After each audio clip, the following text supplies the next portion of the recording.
So 6:36, as we've been hearing already this morning, MPs will vote today on a law which could make the UK the first country in the world to allow babies to be born with not two but three different parents. For critics, it's the first step on a slippery slope to designer babies, but for parents like our next guests, Vicky Holliday and Keith Newell, it could offer the lifeline that they desperately need. They join us with their little girl, Jessica, and alongside them is Dr. Hilary. Good morning to you all.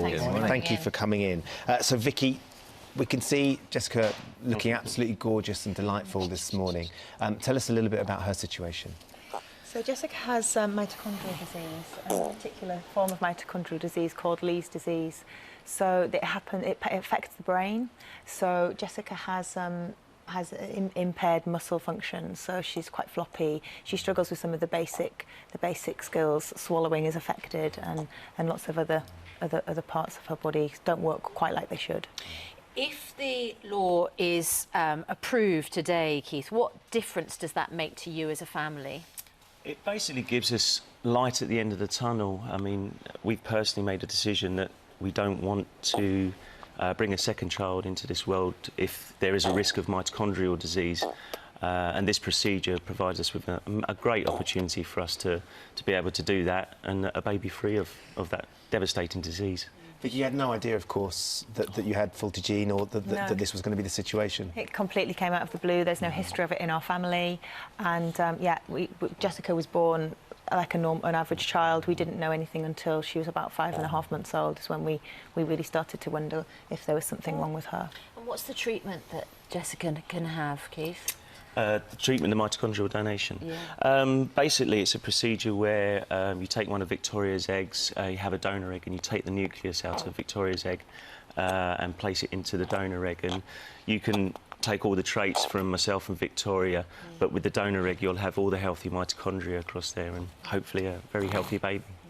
Hilary, I mean, you can see the situation for this lovely family here, and how difficult it must be having had a beautiful baby who looks wonderful and very calm, gorgeous. But is very ill, of course. Yeah. The difference that this could make to these guys is apparent. Yeah, I mean, severe mitochondrial disease is very cruel. Yeah, it affects children when they're very young, and it affects all the energy-producing parts of the body: the brain, the heart, the liver, the muscles, and the outlook is very poor.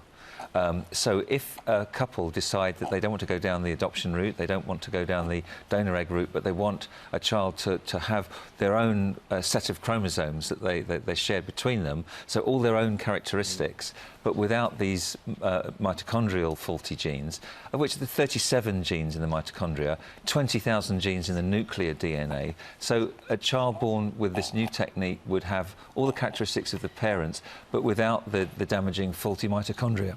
We spoke to Dr. Dan Batch a little bit earlier on, who said it's untested, and Well, there are that's not critics quite who are true. worried about the beginning of, a designer baby sort of thing. I hate that term, designer. This is not a designer baby. You can't design a baby with blue eyes, the colour skin you want, and the kind of hair you want through mitochondrial DNA anyway. That happens in the nuclear DNA, so we're not talking about that. So that's a completely erroneous term. And as for it being untested, this has been in trials for 15 years. It's been carried out in experiments. Hasn't been done in humans yet because the law doesn't allow it. But the Human Fertilisation and Embryology Authority are saying, through their independent panel, that there is no evidence that it's not safe. Vicky, MPs are voting on this later on today. What would you like to say to them? We just, basically our future as a family, and families like ours, really need this to go through. Our future happiness lies in their hands. It's a technique that we just want to have a choice about what we do next in terms of our family, and it's in their hands. Thank you so much for joining us. We'll wait to see what the MPs do a little bit later on. Thank you all for coming in.